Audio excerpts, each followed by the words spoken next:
Mang đi bán thôi. Mang đi bán á? Thế anh bán bao nhiêu? Đi đi.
Thích quá nhỉ.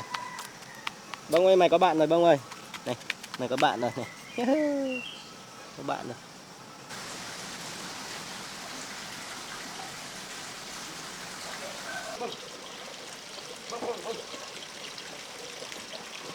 Bông ơi, về đây tao nấu ăn cho mày nào. Ở nhà tao nấu ăn cho mày nào.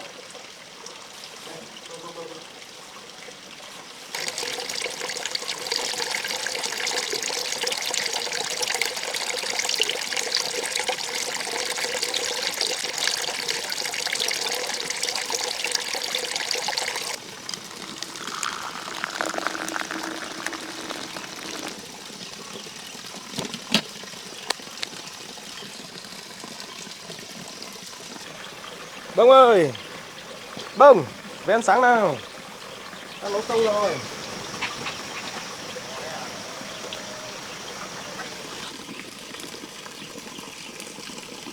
Bông, vào đây là Bông. Vào đây ăn sáng nào, tao nấu xong rồi Bông ơi. Bông.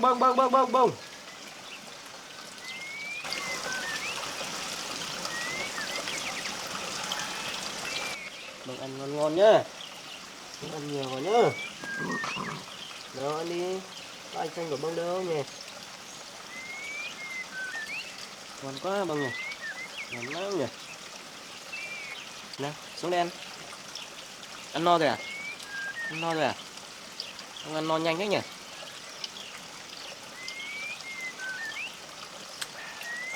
Này, đợi ăn cơm của mày xong đã nhá. Đi làm đây.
ui du.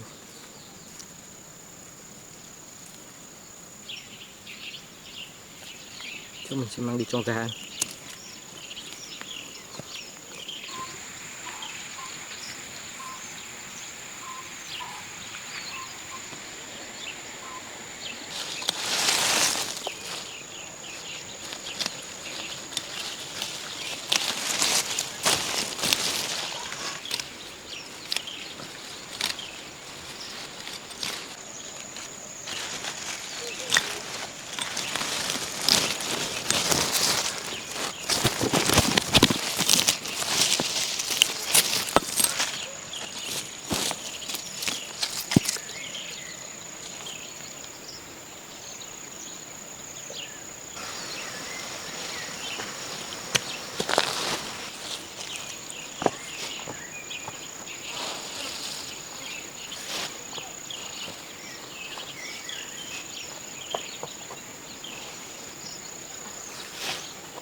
Mình biển hết rồi. Đen xì rồi. Rồi mình cứ chơi đi. Chơi thoải mái đi nè. Để tí tới cho anh tán cho bông nhá. Bông nhá, tí tao tán cho mày nhá. Cứ chơi đi nhá.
Và chai chai đi luôn, đến nọ luôn, chai thị luôn.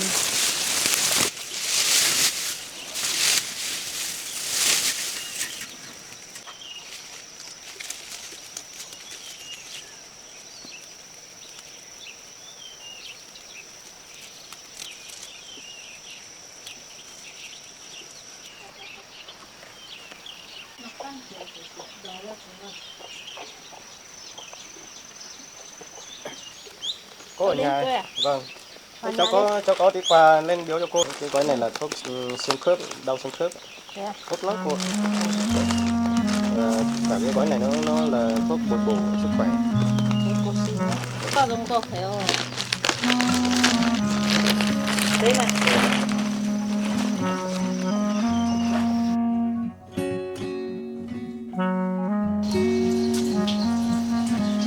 Đâu rồi, ngồi đây ngồi đi.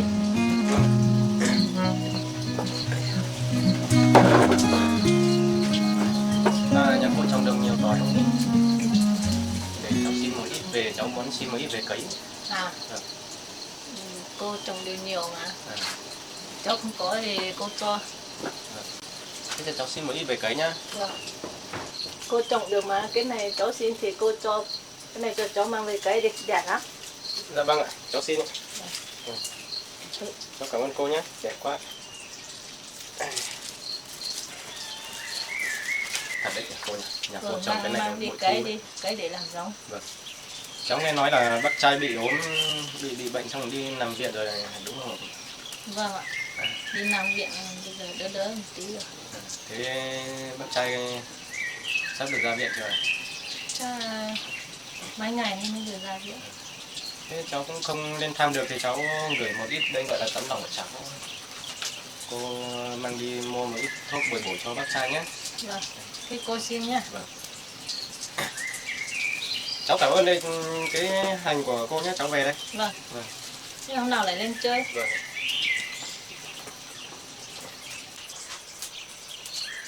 Cái tuần này tờ massage tuần này rồi, mama này tờ massage này tờ bộ massage. Lòng xa hay nào là tụi tôi là một thứ nồi á, thứ tàu đầu là có con món dòng tụi tôi rồi.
Đây nào. Vâng, vâng, vâng, vâng, vâng. Vâng, vâng, vâng, vâng. Vâng, vâng.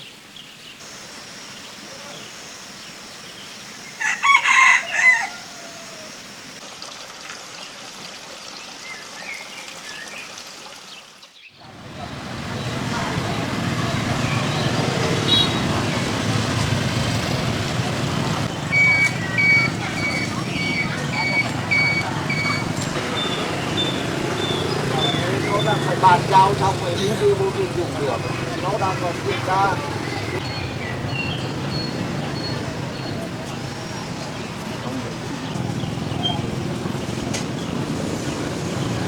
Nó mua một cái để đây mấy thằng có vào ở trên rồi cũng tiền.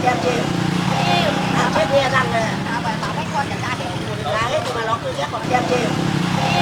Cái bia rằng là bảo mấy con trả để lá hết nhưng mà nó cứ ghét còn con răm. Là ok à? Ba lắc. Cày vô.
Nó sẽ là thế lo. Mà thục gì nữa hả? Gì hết luôn. Thì chúng Không công để mà ra. rồi. Có mua tiền đồ. Mua phải à? Có lẽ có nhớ sốt lá cái mà muốn một đây. Ừ.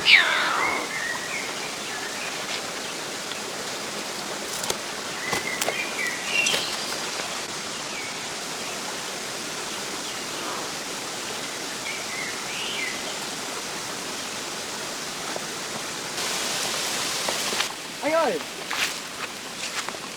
Cái gì đấy? Anh bảo là con mèo này của anh ấy, anh mang về làm gì hay anh mang đi bán? Mà đi bán thôi. Mang đi bán á, thế anh bán bao nhiêu? 1 triệu. Triệu á? Thế hay là anh để lại cho em? Em Rồi. em mua Rồi. nhá. Rồi, Không ok. bây giờ em đang đi lên trên đồi chặt cây vào nữa, em không mang tiền tí về nhà, em về làng thì em Được rồi. đưa tiền cho anh sau nhá. Rồi, ok. Tí về làng em đưa tiền cho anh nhá. Rồi, ok. Rồi. Em đi đây ạ. Rồi.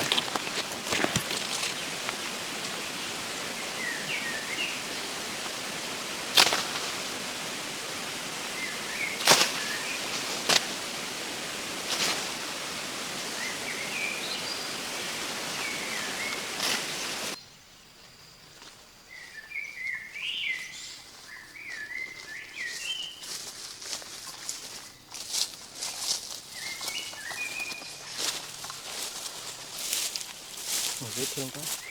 Chúng ta phải kiếm một chỗ nào đó để thả mày. Mày dễ thương quá. Chắc ta phải kiếm một chỗ nào đó để thả mày về với tự nhiên.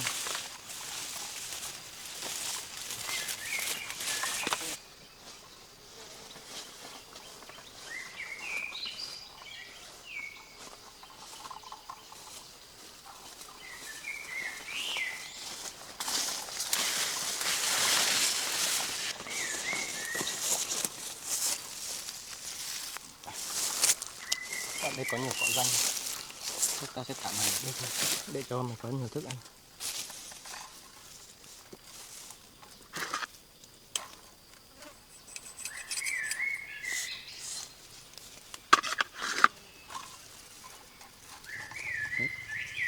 đi tìm kiếm thức ăn đi. Chúc mày đi thượng lộ bình an nhá. Đừng có để cho người ta bắt được mày một lần nữa.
chảy nước xứ rồi, nhiều xứ đấy.